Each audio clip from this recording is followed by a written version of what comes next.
The embassy was cleared out and the Taliban has taken over. NBC4's Conan Nolan following President Biden's reaction now, what he had to say today and what critics are calling a disaster at this point. Conan. That's right, Colleen. It's early in the morning in Afghanistan, Kabul time, and we're waiting to hear whether or not some of those flights have been, again, started up to try to get some U.S. diplomats as well as those Afghanis who had helped with the U.S. mission get out of the country. Now, the president points out accurately that polls indicate most Americans do want us out of Afghanistan, but it's an open question as to whether or not they wanted it done this way. Fear, panic, and a sense of betrayal at the Kabul airport, Afghanistan's capital city, where thousands desperately sought a flight out, most fearing they will not survive the return of a brutal regime. After 20 years, the Taliban has returned, rapidly overtaking the country now that the U.S. is pulling out, a move President Biden today defended. I stand squarely behind my decision. After 20 years, I've learned the hard way that there was never a good time to withdraw U.S. forces. But the president made only passing reference to the humanitarian crisis that has now enveloped the country and the chaotic effort to pull out U.S. personnel following the rapid advance of the Taliban fighters now in full control. This did unfold more quickly than we had anticipated. In this startling image, scores surround a taxiing Air Force aircraft, with some actually clinging onto the plane's undercarriage, only to fall to their deaths once the aircraft gained altitude. The Associated Press reports 7 people died. There is no easy, clean, happy way to lose a war. Congressman Brad Sherman of Sherman Oaks is the second-ranking Democrat on the House Foreign Relations Committee. My biggest worry is that millions of Afghans are going to live under oppression, that hundreds of thousands may be killed or imprisoned, that it will inspire those who want to kill us.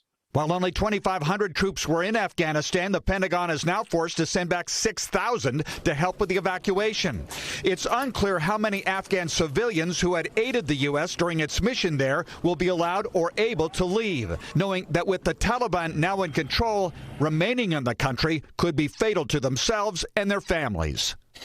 In his comments, the president said that the U.S. would do everything it can to get those Afghans who helped with the U.S. mission out of the country. But it may be too late to do that, as it would require help from the Taliban. I'm Conan Nolan, NBC4 News. Conan, at this point, what's the reaction from our allies and other countries around the world to all of this? Well, there's concern that what we have started is a refugee crisis, that you have plenty who are already making their way into Iran, for example, and that refugees out of Afghanistan will try to make their way into Europe as well.